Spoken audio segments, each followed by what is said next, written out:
Shall we pray? Our Heavenly Father, we come before you and thank you for this opportunity to spend our time before you. Mainly to hear your word that can instruct us, correct us, guide us, show us the way ahead, show us things where things are wrong in our lives, where we need to change. So we commit this time into your hands. We pray that you will be with us. Speak to us through your Holy Spirit, convicting our hearts, encouraging our hearts, strengthening our commitment to you, Lord. Be with us this time. In Jesus' name we pray. Amen.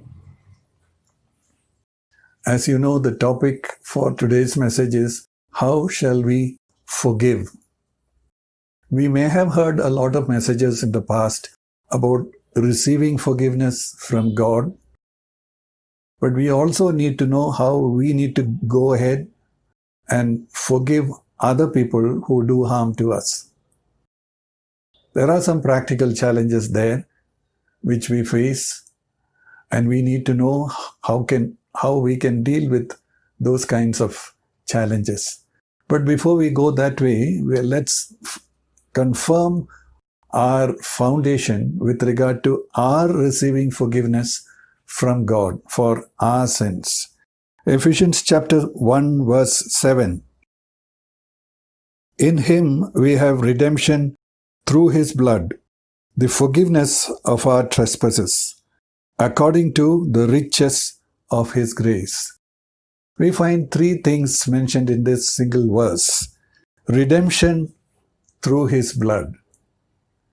No, before we came to Christ, we belonged to the devil, because when Adam and Eve yielded their lives to Satan instead of leaning on with God, Satan became their Lord and Master, and we were all born in that same family. Now Jesus came to redeem us from the kingdom of Satan, from the kingdom of darkness, and bring us to God the Father and into the kingdom of light. So he had to pay a ransom to redeem us from the hands of the devil. And that ransom was the blood. So we were ransomed or redeemed through his blood. Because he shed his blood, he was in a position now to forgive us our sins and to redeem us from the hands of the devil. The forgiveness of our trespasses, this is what God gained through the death of Jesus Christ. Because sin has to be punished. That's the way God looks at it from his point of righteousness and justice. Sin has to be punished. No, he didn't want to punish us, so he put the punishment on Jesus. Jesus suffered the punishment in our place so that now God could forgive us. Because sin need not be punished twice. It's already punished, and all we need to receive that forgiveness is to go to God humbly, sincerely, honestly, acknowledging our sin, and then we receive this forgiveness freely. How do we say that? The last portion in this verse, the riches of God's grace. Grace is unmerited favor, undeserved favor from God towards us. He was able to do it because our sin has already been punished on Jesus. And he is able to give this forgiveness and redemption all freely as a gift to us, something we don't deserve or merit or qualify for in any way. Acts chapter 26 verse 18. Here Paul is quoting what Jesus said to him when Saul, that was Paul's name before, when he was going towards Jerusalem with an intention of putting Christians in jail. And he saw a great light. He fell down on the ground. And Jesus said to him, to open their eyes, the eyes of the Gentiles, so that they may turn from darkness to light and from the dominion of Satan to God, that they may receive forgiveness of sins and an inheritance among those who have been sanctified by faith in me. This is the same thing, similar to what we have read in the previous verse. Jesus was ordaining Paul with this task of preaching the gospel to the Gentiles, to redeem them, to proclaim their release from darkness into light, from the dominion of Satan to God, and they receive forgiveness of sins and the inheritance that God has made not only for the Jews. Till then it appeared as if God had specially chosen Israel only, the Jews only, but now it has been revealed, this mystery, that God's plan was to reach out to all people ultimately. Ephesians chapter 2 verses 8 and 9, for by grace you have been saved through faith, and that not of yourselves, but it is a gift of God, not as a result of works, so that no one may boast. Now we need to examine ourselves. Is there some little bit of boasting still left in our hearts and mind? Do we boast in our family? For generations we have been Christians, or our great-great-grandfather built this church hall, or we heard the gospel, right? Our ancestors heard the gospel from Thomas the Apostle, or whatever it is. Or we may be boasting in our community. Our community is very special. Or boasting in our accomplishments, boasting in our education, boasting in our intelligence, whatever.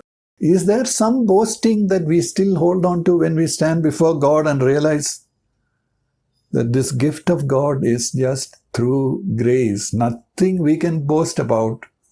It is purely a gift God gives to us. Romans chapter 3 verse 9. What then? Are we better than they? Anybody else? Are we better than anyone else? Not at all. For we have already charged that both Jews and Greeks are all under sin.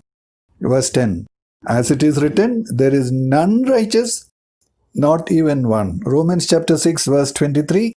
For the wages of sin is death, but the free gift of God is eternal life in Christ Jesus our Lord. So now this is the foundation for our Christian life. This salvation is offered as a free gift to us, and we need to acknowledge and remember we don't deserve this. We don't deserve it in any way. This is a free gift given to us. That should be the foundation for our life with Christ. Now, if this foundation is right, and we look at other people, are we better than them? No. And how do we deal with them when they do something wrong to us? When we are asked to forgive them? Now remember the story, it really happened when some Pharisees brought a woman caught in adultery before Jesus and said, according to the law, this woman should be stoned to death because she was caught in the act of adultery. Now they felt that they were in a position to be able to throw stones at this woman. And Jesus finally showed that none of them was in a position to raise one finger against this woman because they all had sinned in their own life. Now what do we get from there? If we start judging other people, if we start looking down on other people, being hard on other people, unforgiving towards their sins, what are we trying to say? We have no sin. We are qualified to throw the stones at these people. But that is what Jesus is trying to correct and say, no, when you stand, it is only by grace. You have no right to judge another person or throw stones at another person. The moment we came to Jesus, held out our hands and received this salvation as a free gift from God, we have taken the position. We have no more right to judge somebody else or look down on somebody else or think that we are not like them or any such thought. Now that is the foundation, or that is a baseline for our dealing with other people's sins against us. The moment we try to be hard on other people, say, I can't forgive him We are saying we have the right to judge them because we are, implication is we are without sin. And we know we are not without, we know we are not without sin. We have given up that right to judge other people when we came to Jesus and received this grace from Him. Now, Matthew chapter 18 verse 35 is very important. Jesus is saying, "My heavenly Father will do the same to you if each of you does not forgive his brother from your heart." Now, this comes at the end of a story, a parable. Jesus said, a king and two servants. One servant was forgiven a huge amount of money, freely forgiven, but he could not forgive another servant who owed him a small amount of money. When the king realized this, he took back this forgiveness from this first servant, put him in jail. And now Jesus is saying, my heavenly Father will do the same thing to you if after having received forgiveness from God on a free basis, you are not willing to show that same basis towards somebody else who has done wrong to you. This is not just a story. Jesus said the same thing in what is called at the end of what is called the Lord's Prayer. If you will not forgive other people's transgression, my heavenly Father also will not forgive your transgressions. So this is something we need to remember. There is no double game here. Receiving forgiveness on a free basis, but refusing to give forgiveness because we think they don't deserve it, as if we deserved it. When we are struggling to forgive somebody because we have been deeply hurt by what this person has done, God offers us a help. Colossians chapter 3 verse 13, bearing with one another and forgiving each other, whoever has a complaint against anyone. God could have stopped there, but He went on to say, just as the Lord forgave you, so also should you. Now, just as the Lord forgave us, how? As a gift, something we didn't deserve. Just in the same way, forgive other people. We can't say He doesn't deserve it. True, He doesn't deserve it. Neither did we. If we wanted this on a free basis, we need to give the forgiveness to the other person also on a free basis without waiting for him to deserve it. He will never deserve it, neither could we. Okay, we didn't deserve forgiveness. Luke 23 verse 34. When Jesus was hanging on the cross, He remembered all these people who had shouted at one point, crucify Him, and asked Pilate to put Jesus to death. And now He is actually hanging on the cross, about to die, and He remembers these people and says, Father, forgive them, for they do not know what they are doing.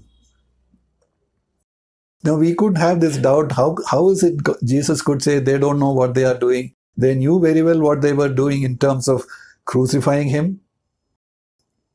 But they did not know He was their Messiah they were crucifying. They did not know He was the Son of God. They did not know He had never done any sin, nothing that deserved this death.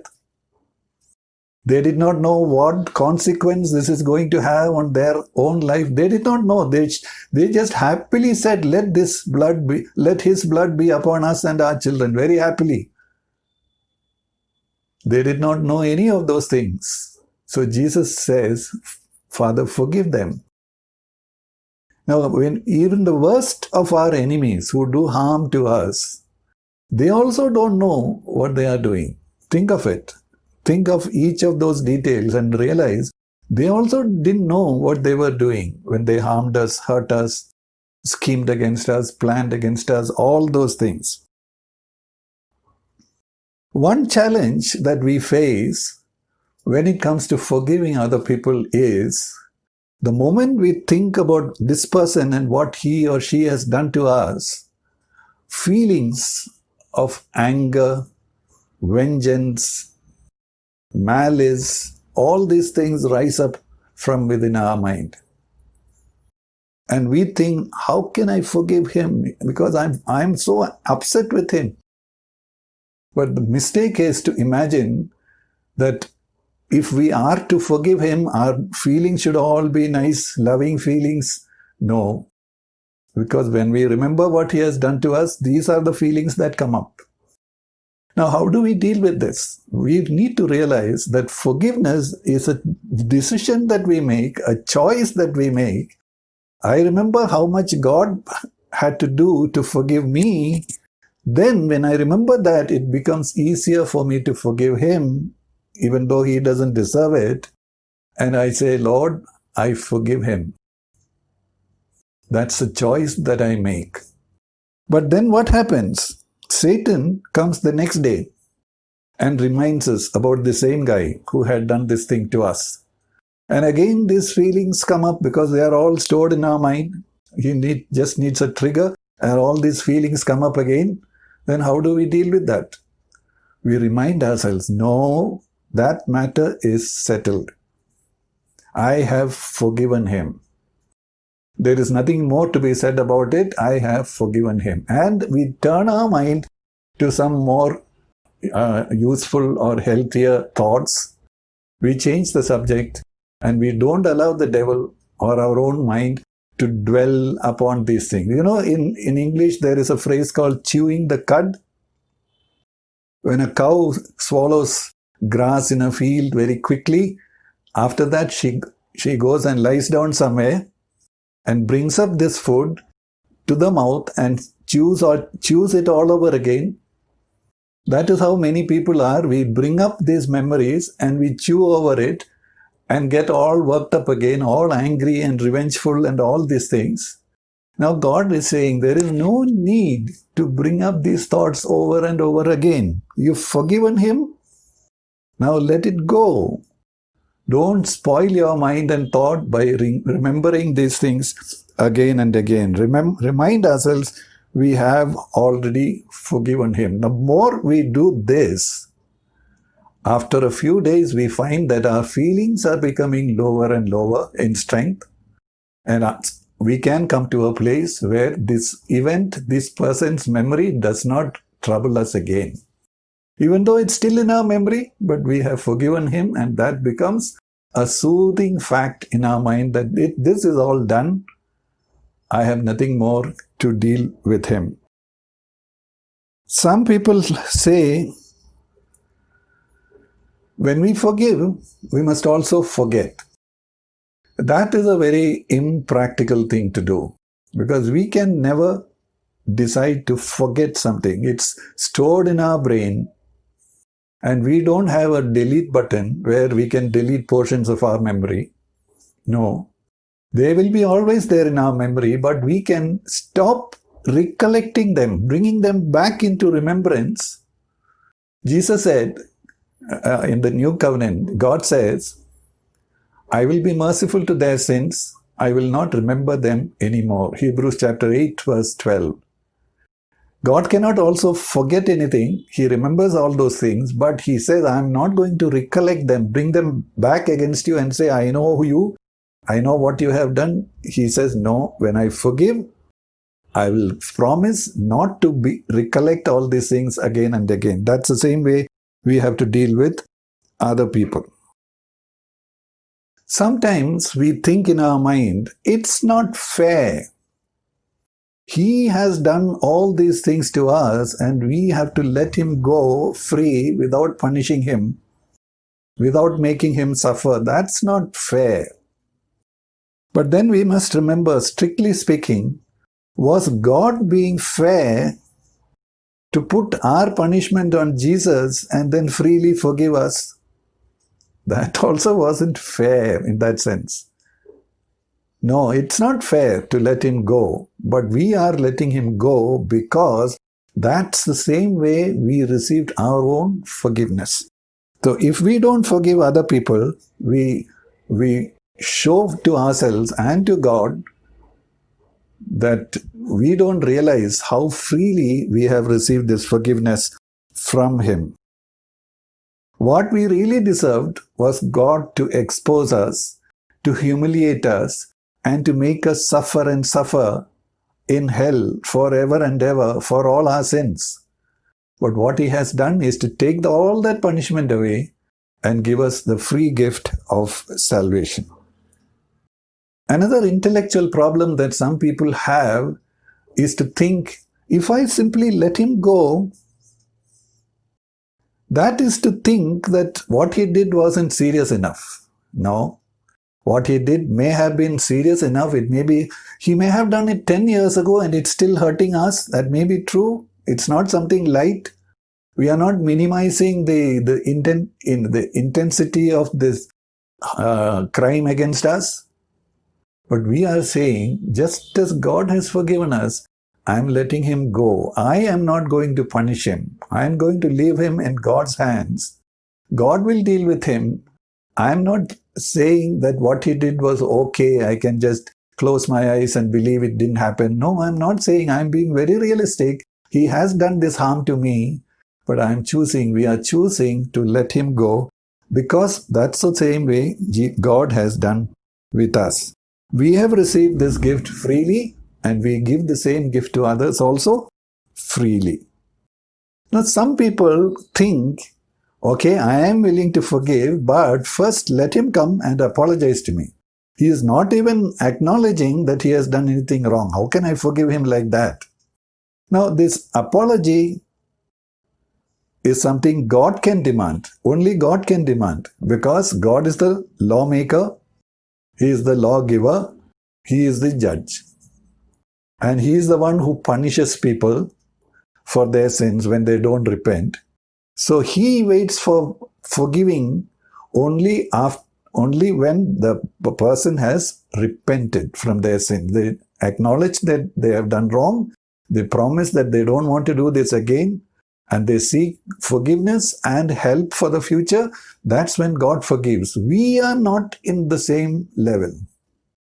We have received freely and we need to give freely. We can't even wait for people to repent or apologize or fall at our feet or anything. Jesus gave that example on the cross. These Jews had not recognized what they had done wrong. But he forgave them. He said, Father, forgive them. They don't know what they are doing. So, we can't wait for apology. The moment we realize, this is the ideal situation, the moment we realize somebody has done us wrong, we need to grow up to that level where we can immediately let them go from our heart, from our mind. That we will not hold things against them at all. That is a place where we should reach.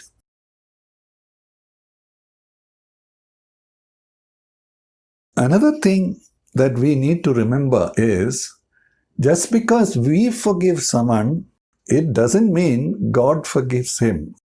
God will forgive him only when he repents before God, acknowledges his sin, turns away from his sin, then God will forgive him. True. So when we forgive him, we are only clearing our heart towards him. We are clearing our heart of all bitterness, all thoughts of revenge and all such things. But what we are doing is we are placing him in God's hand. And God as a judge is the perfect judge. His balance of righteousness on one side, a mercy on the other side is perfect.